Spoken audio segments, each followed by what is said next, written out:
하나님 말씀 마태복음에서 보겠습니다. 마태복음 2장 1절 12절까지 마태복음 2장 1절로 12절까지입니다. 교독합니다. 헤로드 왕 때 예수께서 유대 베들레헴에 나심에 동방으로부터 박사들이 예루살렘에 이르러 말하되 유대인은 왕하시리가 어디 계시냐? 우리가 동방에서 그의 별을 보고 그에게 경배하러 왔노라 하니 헤로드 왕과 온 예루살렘이 듣고 수동한지라. 왕이 모든 대제사장과 백성의 서기관들을 모아 그리스도가 어디서 나겠느냐 물으니 이르되 유대 베들레헴이 오니 이는 선지자로 이렇게 기록된 바 너 유대 땅 베들레헴아 너는 유대 꼴 중에서 가장 작지 아니하도다. 내게서 한 다스리는 자가 나와서 내 백성 이스라엘의 목자가 되리라 하였습니다. 이에 헤롯이 가만히 박사들을 불러 별이 나타난 데를 자세히 묻고 베들레헴으로 보내며 이르되 가서 아기에 대하여 자세히 알아보고 찾거든 내게 구하여 나도 가서 우리에게 경배하게 하라. 박사들이 왕의 말 듣고 갈새 동방에서 보던 그 별이 문득 앞서 인도하여 가다가 아기 있는 곳 위에 머물러 서 있는지라. 그들이 별을 보고 매우 크게 기뻐하고 기뻐하더라. 집에 들어가기와 그의 어머니 마리아와 함께 있는 것을 보고 엎드려 아기께 경배하고 보배압을 열어 황금과 유황과 보리약을 예물로 드리니라. 그들은 꿈에 헤롯에게로 돌아가지 말라 지시하심을 받아 다른 길로 보게 돌아가니라. 아멘. 기도하시겠습니다. 하나님, 오늘 주시는 말씀을 통하여 또 한번 해주시고 살아계신 그 하나님이 오늘 우리 마음속에 계셔서 하나님의 나라와 의를 늘 이루게 하시고 하나님 자녀로서 이 땅에 하나님 영광 위에서 사는 복된 인생 되게 하옵소서. 주시는 말씀이 생명의 말씀, 능력의 말씀, 축복의 말씀 되어서 말씀 때문에 행복하게 하시고 말씀을 읽고 듣고 하나님 묵상할 때 꿀송이 같은 은혜의 역사가 임하게 하옵소서. 종이 예수의 성령의 능력을 이 시간 더해 주시고 성들의 마음을 부드러운 마음으로 하나님 바꿔 주시옵소서. 예수님의 이름으로 감사하며 기도하옵나이다. 아멘. 5절 말씀 마구간에서 태어나신 우리 예수님이란 제목으로 은혜를 나눴는데 잠시 한번 리바이벌 하겠습니다. 예수님이 태어나실 때 여관에 있을 곳이 없었다라는 내용은 영적으로는 세상에 창조주로 오신 하나님을 맞는 사람이 한 명도 없었다는 겁니다. 한 명도 빈방이 없다는 것은 예수님을 맞을 그런 준비된 사람 하나도 없었다. 요한복음에는 그는 참빛 세상에 와서 비추는 빛이 있었는데 사람들이 알지 못했다 이렇게 말씀합니다. 아무도 알지 못했고 하나님이 알게 하신 사람들만 와서 경배하도록 했는데 첫 번째는 베들레헴 목자였고 둘째는 오늘 동방 박사들이 와서 예수님께 경배했습니다. 경배는 하나님께만 하는 것이 이 경배입니다. 두 번째로 강보에 쌓여 말 부유에 누이셨다는 것은 짐승 같은 인생들, 이 세상에 참으로 불쌍한 그 영혼들을 위해서 그들의 먹잇감으로 오셨다. 그들을 위해서 낮고 낮은 천한 자들을 위해서 이 땅에 오신 것을 말씀합니다. 가난한 자들을 위해서, 병든 자를 위해서, 소외된 자, 세상에 저주받은 이 인생을 위해서 우리 예수님이 오신 줄로 믿습니다.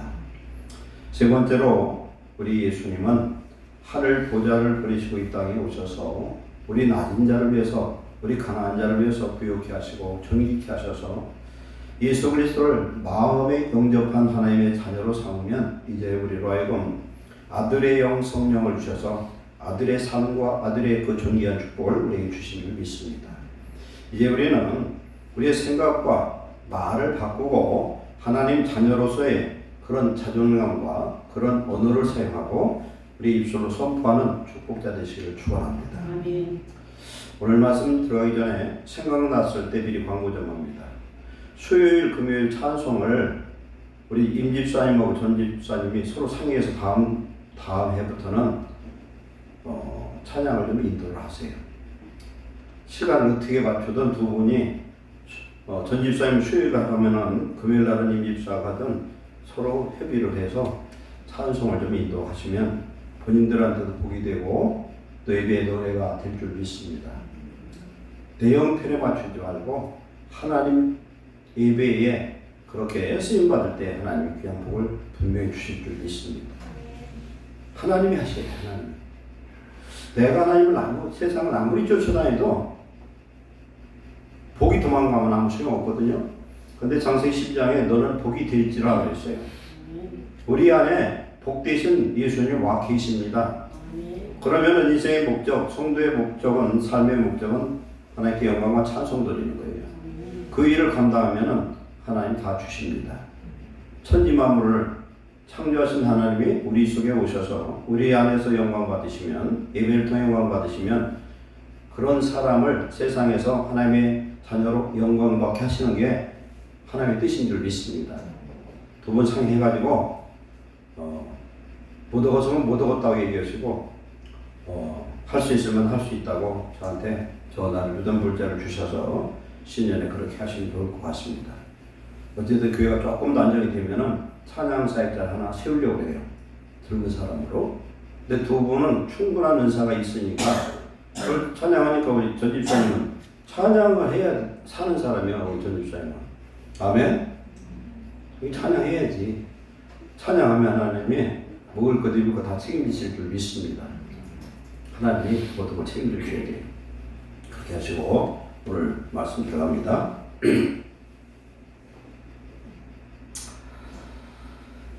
동광 박사가 예수님께 드린 세 가지 예물이라는 제목으로 은혜를 나누고자 합니다. 그럼 동광 박사가 누구냐? 동광 박사는 멀리서 왔다고 그러는데 언제 어디서 출발해서 어떻게 왔는지는 아무도 몰라요. 그러나 예수님 당시의 그 상황이 이미 북이스라엘과 남유다가 멸망할 때에 많은 이스라엘 백성들이 그곳을 떠나서 하나님이 예비된 곳에 흩어진 사람들이 많이 있습니다. 그리고 창세기 10장에 보면은 그때에 욕단의 후손들이 13가지 동방을 옮겨서 유대인들이 별로 간 사람들도 있어요. 멀리서 왔는데 그들은 예루살렘에 이르러서 하나님의 아들이 태어났다. 이렇게 하나님의 아들 유대인의 왕으로 태어난 사람이 어디냐고 이렇게 묻습니다. 이미 이것은 과학적으로 증명이 됐어요. 창조과학회 김명현 박사의 그분의 그 강의를 들어보면은, 설교를 들어보면은 나오잖아요. 지금 컴퓨터 과학이 우주의 별에 대해서 연구를 해서 시뮬레이션을 맞춰보면은 예수님 당시에 메시아 별이 있었다는 거예요. 메시아 별이 있어서 나타났다, 없어졌다, 나타났다 하는 것까지 지금 정확하게 증명이 된 일이 있습니다. 이걸 보면은 하나님은 예수님이 이 땅에 오시는 그 탄생 그 날짜 우리는 몰라요. 이 크리스마스가 예수님이 탄생일은 아닐 거예요. 왜 아니냐면은 정확한 근거가 없기 때문에 그렇습니다.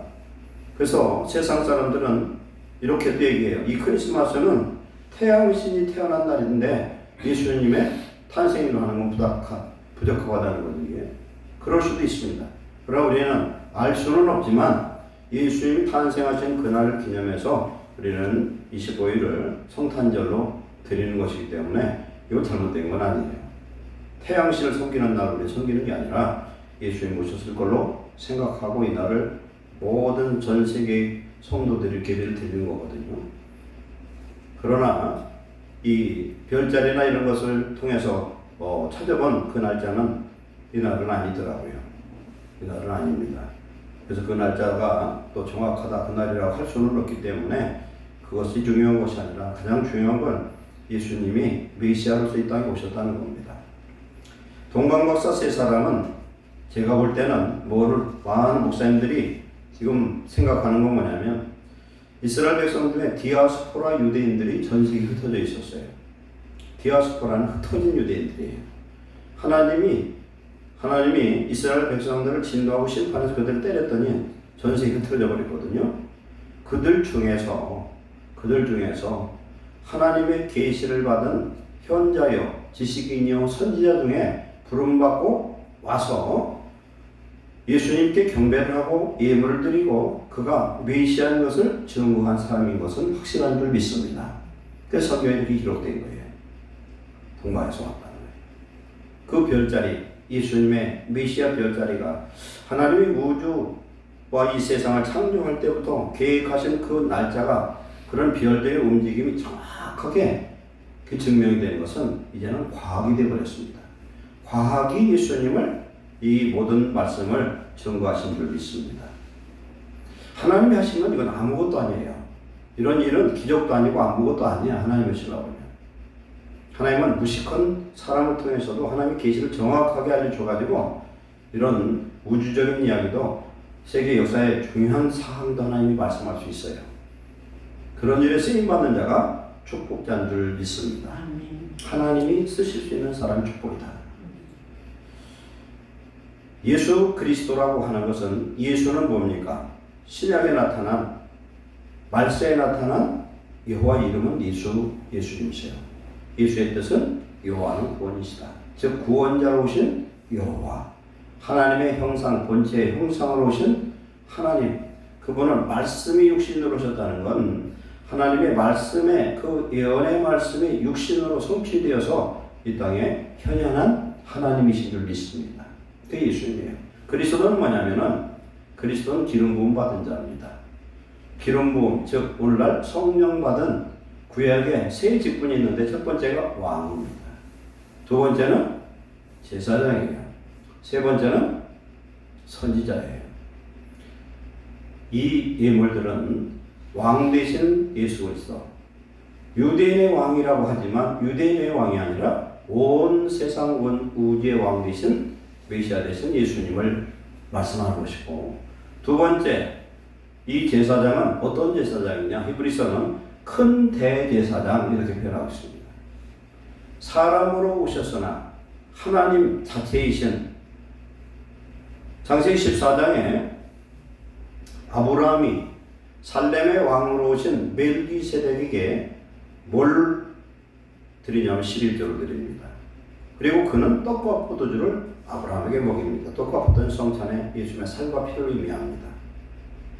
이 멜기세덱은 히브리서 7장 1절 이하에 뭐라고 말씀하냐면 먼저는 의의 왕이요 평강의 왕이라 이렇게 말씀합니다. 의의 왕이라는 것은요, 의로 통치하는 왕이고, 두 번째는 의를 우리에게 주시는 왕인 줄 믿습니다. 즉 예수님이 의의 왕이 되려면, 내 안에 의의 왕이 되려면 내 마음이 완전 의 100% 의가 이루어져야 돼요. 근데 나는 의를 만들 수가 없어요. 예수님이 내 속에 와서 나를 성령으로 통치하면 의의 나라가 되고 의의 그런 통치가 이루어진 줄 믿습니다. 즉 예수님이 내 속에 오셔서 먼저 의를 이루고 의의 왕이 되셔야 돼. 내 안에 의가 이루어져야 돼요. 그러면 두 번째로 평강의 왕, 우리에게 평강으로 다시고 평강을 주시는 하나님이 통치할 때에 하나님의 나라와 의를 이루고 우리는 하나님의 자녀의 구원의 백성이 되는 줄을 믿습니다. 너희는 먼저 그 나라와 그 의를 구하라. 그리하면 이 모든 것을 의식주 네가 구하지 않은 것까지도 주시리라. 그렇게 말씀합니다. 하나님의 자녀의 형상이 회복되면 나머지는 저절로 된다는 거예요. 아브라함이 복의 근원이 됐더니 복이 아브라함을 쫓아다닙니다. 왕권이 주어집니다. 선지자가 됩니다. 그 나라의 그 이방 나라에서 지도자가 됩니다. 하나님이 세우신 지도자라 분명히 그렇게 말합니다. 창세기 21장에 우리는 세상에서 하나님이 세운 선지자요 제사장이요 하나님이 세운 그런 지도자로 축복을 받아야 될 줄 믿습니다. 예수님 얘기를 자꾸 하고 예수님께 영광을 돌리면 하나님은 하나님의 그 자녀를 영광스럽게 하고 세상에서 머리가 되고 꼴이 되지 않게 하고 세상을 다스리는 잃어버렸던 아담의 권세를 회복시켜 주신 줄 믿습니다. 이런 은혜가 임하시기를 축원합니다. 그렇기 때문에 여기에서 두 번째는 대제사장, 세 번째는 뭐냐면 선지자이다 얘기해요. 선지자. 구약의 선지자들은 전부 평탄한 사람이 하나도 없어요. 누구든지 말이죠. 누구든지 옳은 얘기하면 그거 듣기 좋아하는 사람 별로 없어요. 하여튼 믿음이 좋고 마음의 그릇이 넓고 뭔가 준비된 사람은 옳은 얘기하면 그래도 아멘을 듣는데 아무리 믿음 좋아도 나쁜 소리 자꾸 얘기하면 좋아할 사람 하나도 없어요. 그런데 못된 놈한테 옳은 소리 하면 어떻게 하려면 때려 죽이려고 합니다. 그래서 선지자들이 돌 맞아 죽었어. 많이 죽었어요. 예수님은 선지자로서 오셨습니다. 그래서 예수님이 이야기할 때 바리새인, 서기관, 서두에파 이런 사람들이 얘기하니까 죽일 생각밖에 안 하죠. 예수님. 왕이요 제사장이요 선지자로 오신 예수님께 세 가지 예물을 드리는데 그 예물이 뭐였냐면은 황금과 유향과 몰약이었다는 거예요. 바로 예수 그리스도의 이 사역을, 예수 그리스도의 그 실체를 하나님께서는 알게 하시고 그것을 선물로 하나님 앞에 드리게 한 거죠. 예수님께. 성탄절 선물의 효시는 이 동방박사의 선물이라 생각이 듭니다. 동방박사가 예수님께 선물을 드렸잖아요. 어제 우리는 예수님께 선물은 안 드리고 우리만 선물을 많이 차지했어요. 그죠? 그래도 예수님이 많이 이해해 주실 줄 믿습니다. 성탄절 기뻐하는 걸 우리 하나님 얼마나 기뻐하시겠어요. 어제 참 좋았죠? 선물 많이 탄 사람 더 좋고.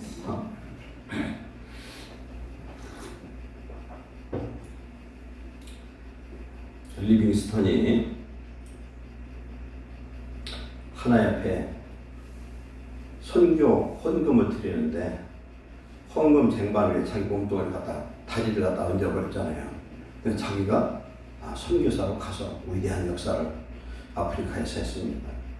우리의 최고 좋은 성탄 선물은 우리 자신이 될 줄 믿습니다. 우리 자신 하나님께 드리면 하나님 얼마나 기뻐하실까. 창세기 22장에서 아브라함에게 하나님 축복하신 이유는 네가 독자 이삭까지 내 명령을 따라서 드렸으니 나도 너에게 독자 예수를 보내겠다는 약속이에요. 그 예수님이 이 땅에 오셔서 천하 만민이 복을 받고 대적의 문을, 즉 사단의 그 머리를 깨는 놀라운 십자가의 승리가 임한 줄 믿습니다. 십자가의 이 승리는요 뭐냐면 이 십자가예요. 열이잖아요. 열자요. 십자는 성경에서 십이라는 것은 만수, 충만수 이런 뜻이에요. 열이라는 뜻이 아니라. 그 다음에 예수님이 십자가에서 무슨 말씀을 했어요? 가상칠언이라고 하잖아요. 뭐라고 그랬어요? 첫째? 십자가에 달려서 예수님을 비방하고 삐죽거리고 머리를 흔들어가며 조롱하던 모든 사람들을 보고 아버지여 저들의 죄를 용서해 주시옵소서. 저들이 하는 짓을 모른다는 거예요. 스테반도 똑같이 그랬죠. 용서해 달라고 했습니다. 그 다음에 뭐라고 그랬습니까? 우편 강도가 당신의 나라에 막은 이 불쌍한 죄인을 기억해 달라고 할 때 오늘 내가 나와 함께 낙원에 있으리라. 이거 뭘 말씀하냐면요. 십자가 거 매달린 상태에서도 영원 구원을 이루신 줄로 믿습니다. 그 다음에 뭐라고 했습니까? 사람의 아들로 가서 인자로 오셨어요. 손가락은 못해도 눈빛으로 얼굴을 향하면서 요한 보고 자기 어머니 마리아를 지적하면서 네 아들이고, 그리고 어머니에게는 사도 요한을 보고 당신의 아들입니다 이렇게 얘기합니다. 효도를 했다는 거예요. 죽어간 그 마당에서도 효도를 했어요. 그 다음에 예수님은 네 번째는 하나님이 완전 십자가에서 저주받아 버림을 받았다는 겁니다.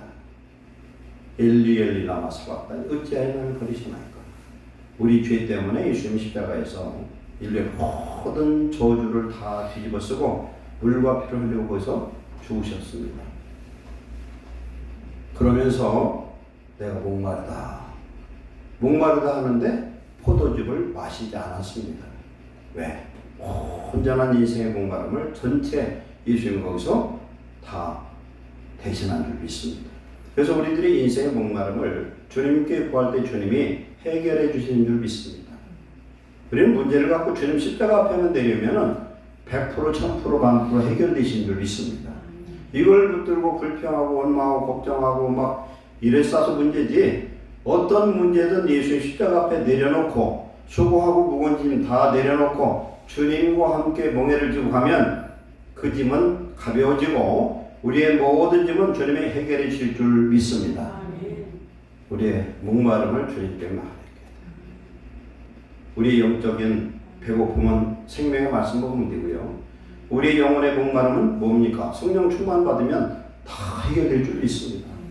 금방 죽을 것 같다 하도 은혜만 받으면 다 해결이 되버려요. 은혜만 받으면 해결돼요.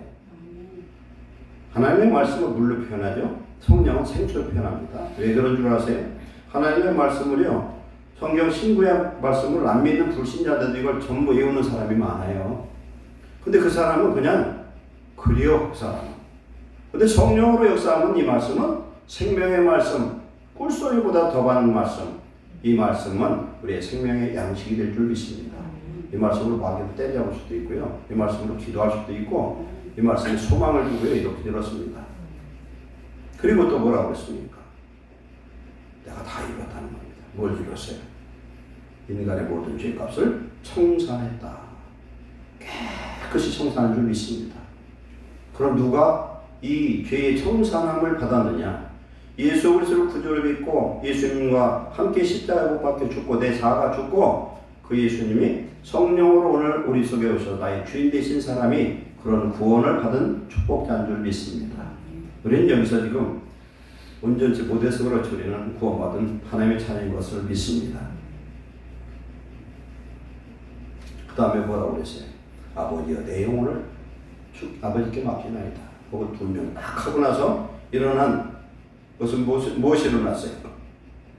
그러고 나서 일어난 게 성전의 휘장이 위로부터 아래로 쫙 찢어버립니다. 휘장이라는 것은 예수님의 육체라고 말씀하고 있고 이 휘장이 찢어지면은 제사장들은 못 들어가는데 1년에 대제사장만 대속죄일 7월 10일 날 들어갈 수 있는 그 지성소, 즉 하나님의 역사가 있는 법궤 앞에 나가는 거예요. 하나님의 성령의 임재 앞에 나갈 수 있는 그 사람은 대제사장인데 송아지의 피와 염소의 피를 들고 와서 하나님이 그 제사를 받으시면은 하나님이 구름 천사 앞에서 구름 가운데 영이 가운데 역사해서 이스라엘의 죄를 용서해 주셨어요. 근데 이게 찢어지니까 누가 들어갈 수 있어요? 이제 제사장은 다 들어갈 수 있어요. 누가 제사장입니까? 성령 받은 저와 여러분들은 왕 같은 제사장으로 축복받은 자인 줄 믿습니다. 우리 하나님의 은혜의 보좌 앞에 우리는 담대하게 주의 보혈에 그 피를 들고 들어가는 줄 믿습니다. 예수님의 세 가지 사명을 위해서 왔어요. 제사장, 그 다음 마지막 선지자로서. 선지자는 하나님께 받은 말씀을 증거하는 게 선지자예요.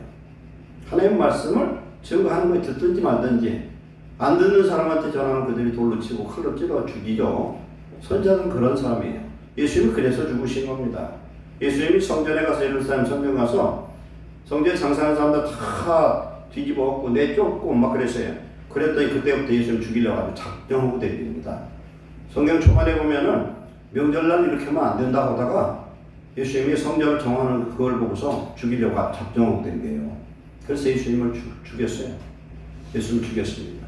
성전에 들어갔더니 어린아이들이 호산나 다윗의 자손이요 했더니 시편 118편에 어린애들의 입에서 나오는 찬송을 하나님이 완전케 하신다는 건 뭐냐면은 호산나는 지금 여호와여 구원하소서고 예수님은 여호와고 여기서 구원자는 누구냐면 예수님이셔요. 그 구원의 역사를 예루살렘에서 이루신 줄로 믿습니다. 성경은 신묘막측한 말씀이에요.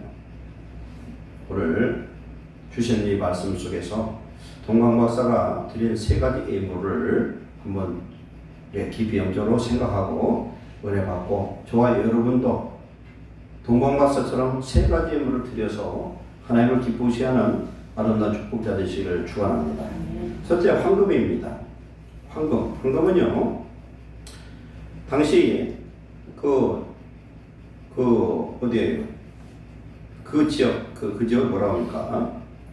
중동 근동 지역에 보면은 왕 앞에 나갈 때는 두 가지를 갖추고 나가야 돼. 하나는 엎드려 절을 해야 돼.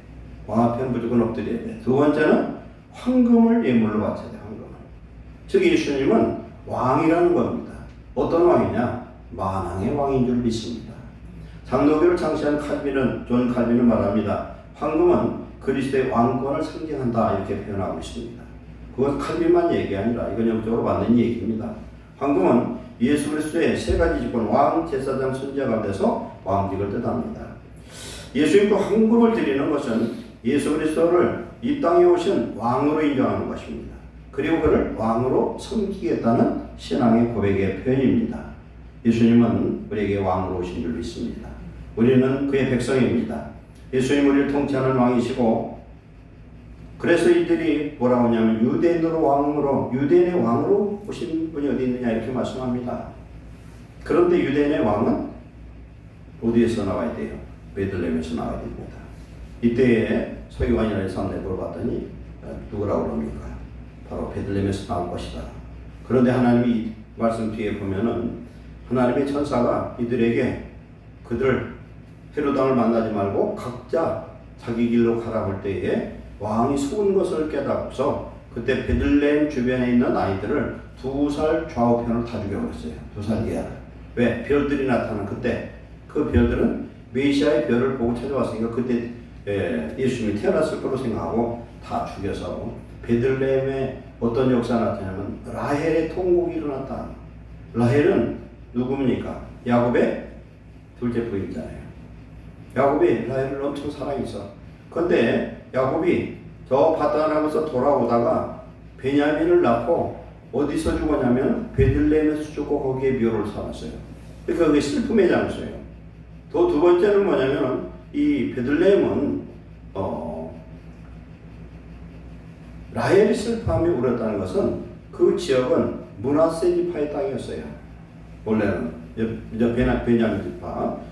그래서 라헬의 아들이 누구냐면은 요셉과 에브라임입니다. 요셉 베냐민 요셉과 베냐민이죠. 그래서 베냐민의 땅이 베들레헴입니다.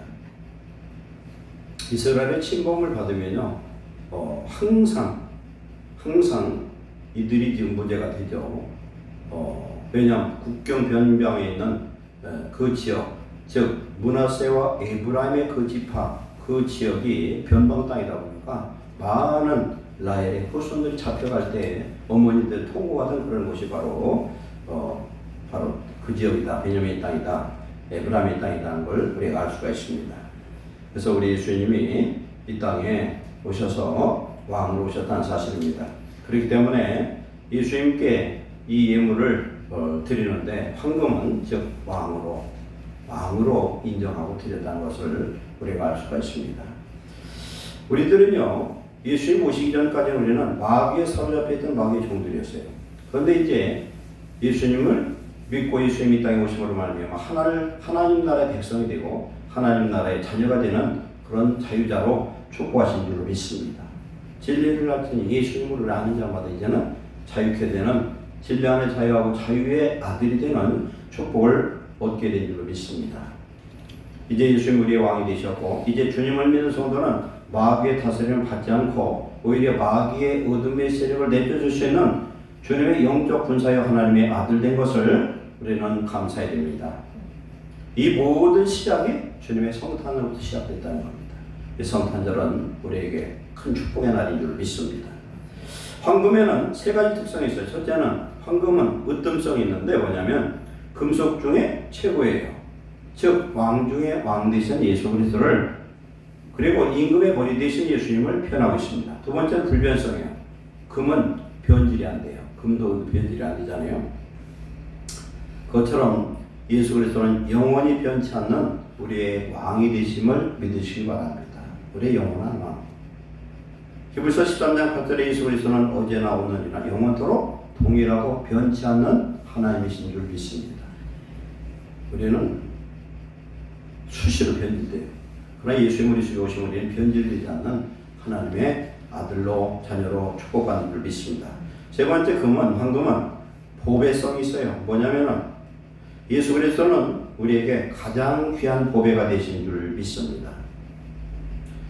베드로전서 2장 4절에 성경은 예수 그리스도를 보배로 산 돌이다 이렇게 표현하고 있고 우리 찬송가 보면은 주 예수 그리스도보다 더 귀한 것은 없네. 그렇습니다. 성도된 우리에게는 예수님보다 더 귀한 보배는 없습니다. 예수님은 우리의 왕이고 예수는 영원토록 변함없이 우리를 사랑하는 우리의 주인 되신 예수님인 줄 믿습니다. 우리는 온 우주 가운데 가장 귀한 분, 가장 보배로운 분 예수님을 소유한 복된 자녀인 것을 믿습니다. 그럼 우리의 왕 되신 예수님께 황금의 예물을 드려야 할 것입니다.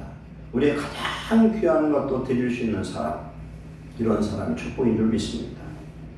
성도가 하나 우리 예수님께 드려야 될 최고의 선물은 금덩어리를 사서 드리는 것이 아니라 뭘 말씀하냐면은 금은 영적으로 믿음을 뜻합니다. 믿음은 불같은 연단 속에서 인내 속에서 만들어냅니다. 믿음을 우리의 모든 것을 주께 드릴 수 있는 귀한 축복을 받으시기를 축원합니다. 예수님을 나의 삶을 온전히 주관하는 왕으로 첫째 인정하고 주님께 나 내 마음의 왕자다의 가장 좋은 것, 내 인생, 내 시간 것까지 물질까지도 마음껏 드릴 수 있는 그런 온전한 충성된 일꾼 되시기 바랍니다. 두 번째는 유향이요. 유향은 뭐냐면 유향입니다. 유황이 아니라 요양은 당시에는 귀한 분이나 지위가 높은 분에게 오면은 향료를 뿌리는데 향료가 워낙 비싸서 한두 방울 이렇게 뿌려줬대요. 한두 방울. 우리가 나사로의 누이 마리아가 뭘 드립니까? 예수님께 향유 옥합을 깨잖아요. 깨서 예수님의 머리에다가 다 붓죠. 이게 다 흘러내려서 발까지 내려가고, 그리고 머리털로 팔을 씻고 그렇게 하지 않습니까? 또 죄지은 여인도 그 향유를 깨가지고 예수님 발에다 붓고 머리털로 닦는데 자기 눈물로 닦더라 그랬어요. 근데 이 향유를 드릴 때 예수님이 나의 장례를 예비한 것이다 이렇게 말씀합니다. 이 향유는 어디에 쓰냐면은 제사 드릴 때 사용합니다. 칼빈은 유향을 그리스도의 제사장권을 상징한다 이렇게 말씀합니다. 성막에 보면은 휘장 앞에 뭐가 있냐면 향단이 있어요. 향단에서 향을 피우면 항상 이 향은 꺼지지 않아야 돼요. 이 향은 어떤 걸 의미하면은 성도들의 기도를 의미합니다. 대제사장인 예수님께 귀한 귀정품 유향을 드리는데 그건 예수님이 대제사장임을 인정하는 거고, 또한 이것은 성도들의 기도가 끊임없이 주님께 드려야 되는 걸 말씀할 줄 믿습니다. 우리 예수님께 우리는 예수님의 이름으로 성령으로 우리는 이 세상에 살아있는 동안 하나님 앞에 기도를 드리는 귀한 성도 되시기를 축원합니다. 그래서 예수님은 오늘도 하늘 보좌 앞에 우리를 중보하시지만 오늘 저와 여러분의 심령 속에 성령을 오셔서 우리로 하여금 말할 수 없는 탄식으로 중보하고 기도하시는 주님이신 줄로 믿습니다. 그리고 이 향유는 치료제 역할을 합니다. 각종 치료제 역할을 하는데 우리 인간이 영적으로 중병에 걸려 있습니다. 예수님은 죽음의 병의 소리를 건지시고 또한 어떤 질병, 어떤 고질병도, 육신의 병도, 마음의 병도 다 치료하시는 치료자 하나님인 줄 믿습니다. 이렇게 15장 21절 나는 치료의 여호와라. 우리 예수님의 그 십자가 앞에서 우리가 예수님의 이름으로 기도할 때에 우리의 모든 병을 치료해 주실 줄 믿습니다. 특별히 성도는 마음의 병을 품고 살아서는 안 됩니다. 마음의 병을 치료해 주실 줄 믿습니다. 세상에 정신병 못 고친다고 하지만 예수님이 성령으로 우리 속에 오셔서 우리의 왕 되시고 다스려 주시면 모든 정신의 병이 치료되어지고 우리 마음을 갉아먹고 있는 불안, 두려움, 고독, 절망, 우울증 이런 가지가지 요새 정신병들이 완전히 치료될 줄 믿습니다. 주님께 맡기시기 바랍니다. 예수님 사람이 우울증이 있다는 건 그 문제가 심각한 거예요. 그것은 그 마음에 예수님이 왕 되시지 못해서 그런 거예요. 예수님 왕 되면 내일 죽을 병도 살 수 있고 정신병 어떤 병도 물러가요. 이 정신병의 모든 것은요 흑암에요 마귀가 들어와서 장난질하는 거기 때문에 예수님이 의의 왕으로 평강의 왕으로 마음속에 다스리시면 100% 해결될 줄 믿습니다. 우리는 우리 죄를 해결치 못해서 나오는 이런 영적 질병, 마음의 질병을 이제 예수님 안에서 깨끗이 치료받으시고 자유하는 귀한 성도 되시기를 축원합니다.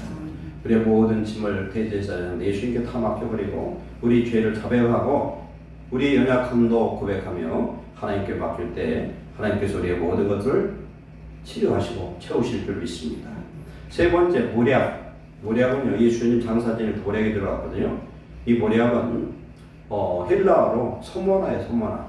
소모나 교회에게 말씀하시기를 이제 7교회 중에서 소모나인데 사르미나 얘기예요. 히브리어 사르미나. 이걸 갖다 소모나라고 하는데 이 모략은 장사 지낼 때 방부제로 써요. 왜 이걸 쓰느냐면은 이건 향료예요. 아주 고급 향료, 굉장히 비싼 건데 이걸 갖다 향료를 발라놓으면은 시체 냄새가 안 나는 거예요. 휘성이 되버리죠. 즉 썩은 냄새가 향기로 바꿔지는 그런 향료입니다. 굉장히 비싸죠. 이것은 곧 예수 그리스도의 죽으심, 장사됨을 상징하고 있습니다. 켈빈은 바로 이 모략은 뭘로 표현하냐면 예수님의 선지자 직분을 위해서 드린 예물로 그렇게 해석하고 있습니다. 예수님의 순환과 죽음을 상징하는 이 모략을 드렸고, 그러므로 이것은 고난과 희생과 핍박받음의 대명사인 선지자 직분을 의미하고 있습니다. 우리 예수님은 우리에게 왕으로 오셔서 우리를 다스려 주시고, 예수님은 제사장으로 오셔서 우리를 치료하시고 돌봐주시고 대신 중보해 주십니다. 예수님은 선지자로 오셔서 우리를 위해서 고난을 받으시고 죽으신 줄로 믿습니다. 선지자들은 백성들의 그 죄를 지적하고 회개를 촉구했어요.